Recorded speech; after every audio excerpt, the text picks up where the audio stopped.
In the endless blue skies where legends are born, one fighter stands as a symbol of courage, grit, and engineering genius, the Grumman F4F Wildcat. Welcome to Wings of War, the channel where we bring the world's most powerful and historic warbirds to life. Today, we dive deep into the story of a fighter that refused to bow down, even when the odds were stacked sky-high against it.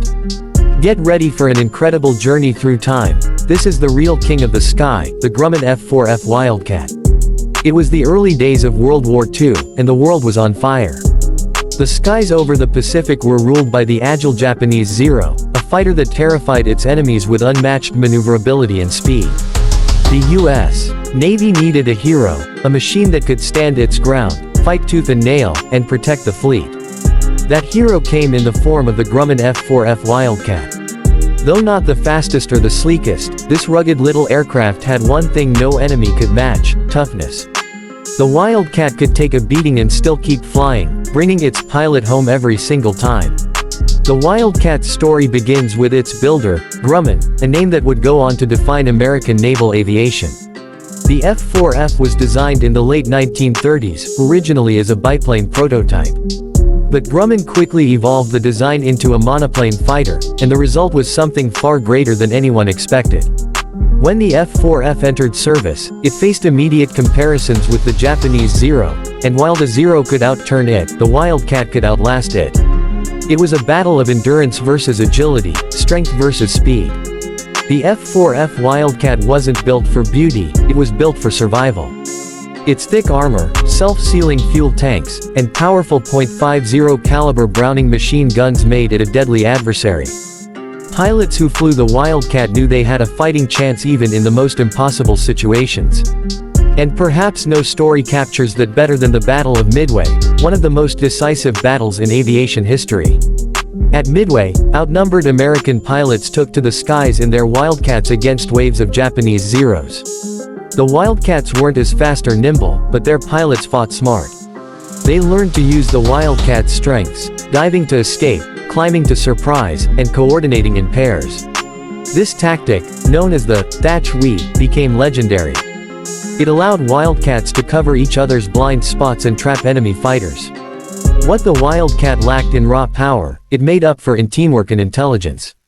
The Wildcat's engine was a powerful Pratt & Whitney R1830 twin Wasp, the same powerplant that gave the plane its iconic growl.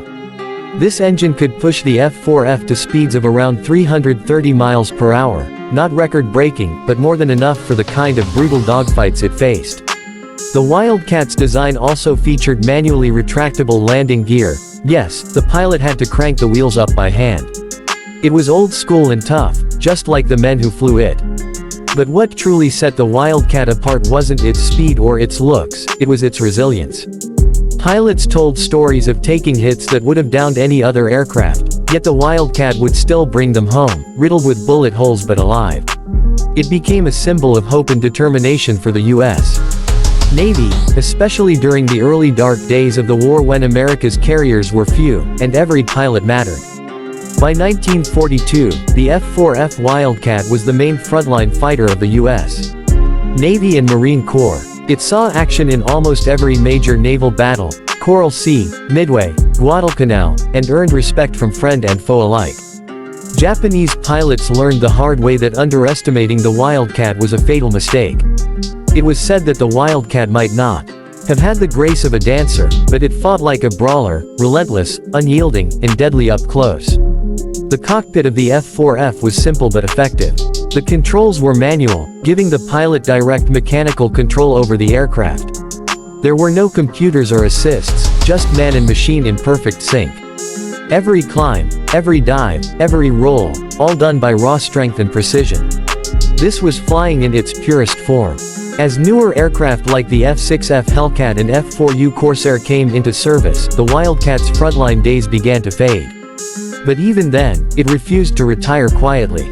The Wildcat found new life as a carrier-based fighter on smaller escort carriers where heavier aircraft couldn't operate. It continued to protect convoys, hunt submarines, and defend ships until the very end of the war. The F4F Wildcat played a crucial role in turning the tide of the Pacific War. It held the line when the U.S. Navy was still finding its footing, giving time for newer aircraft to be developed. Every victory that came later, every Hellcat, every Corsair success, was built on the courage of those who flew Wildcats into battle when things looked hopeless. Even today, when you see a Wildcat take to the air at an airshow, you can feel its history roaring through the sky. That deep, rumbling engine sound isn't just noise, it's the heartbeat of a generation that fought for freedom.